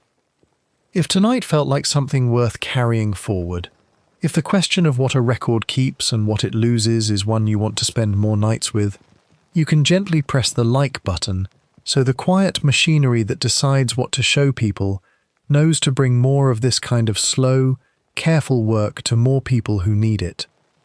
Leave your location and the hour in the comments if you're still awake enough. Someone will be reading those in the morning.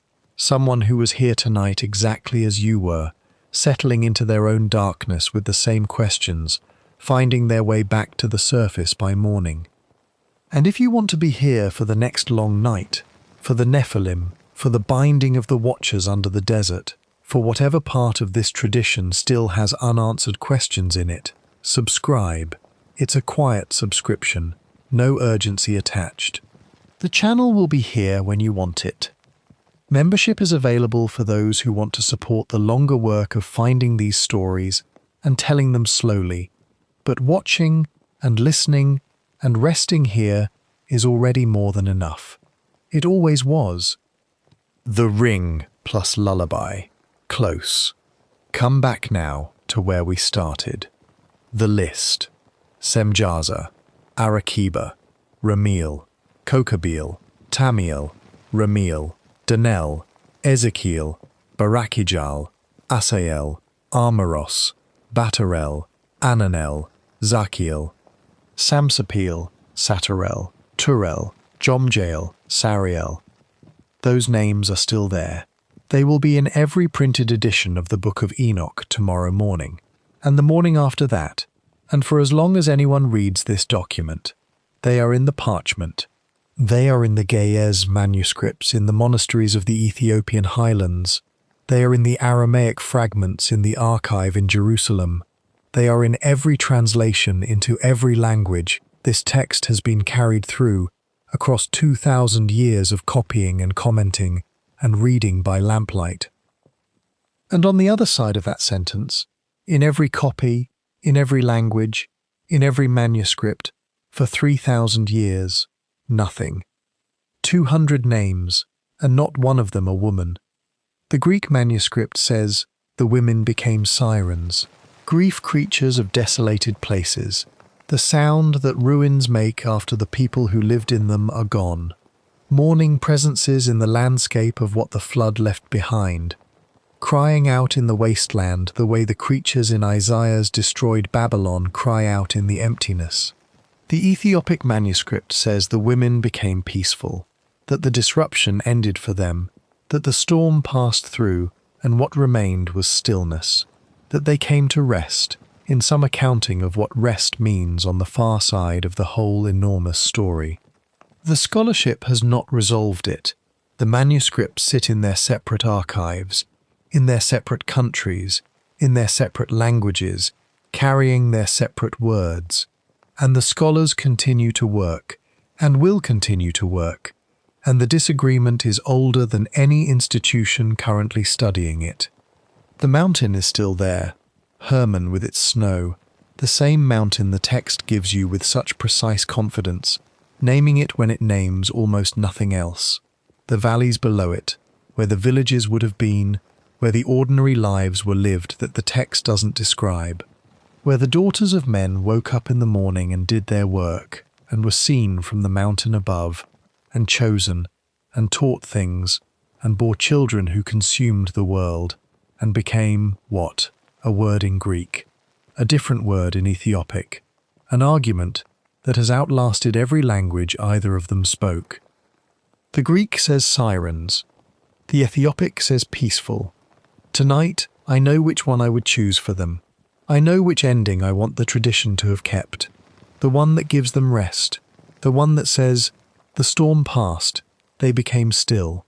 After everything they were made to be part of, the transgression they didn't initiate, the children they bore, the flood they didn't cause, the judgment they never received, after all of that, they became peaceful. Whether the manuscript supports it or not, that is the ending I'd choose. The question has waited 3,000 years. It will be there tomorrow, and the day after that, in the same manuscripts in the same archives, carrying the same disagreement it has always carried. Patient with a patience that only very old things can manage. It can wait. It can wait until morning. The list can wait until morning. All those names, still legible after everything, still written out in manuscript after manuscript, with the care the tradition reserved for names it thought worth keeping, they can wait until morning. The manuscripts can wait, the cold Egyptian papyrus and the fire-lit Ge'ez parchment, each carrying its different word, neither one giving ground, their disagreement older than the civilization studying it. They can wait until morning. The mountain can wait. It has been waiting longer than any of the rest of this. Peaceful is a good word. The question has waited 3,000 years, and it can wait until morning. The world can wait until morning. For now, you can rest.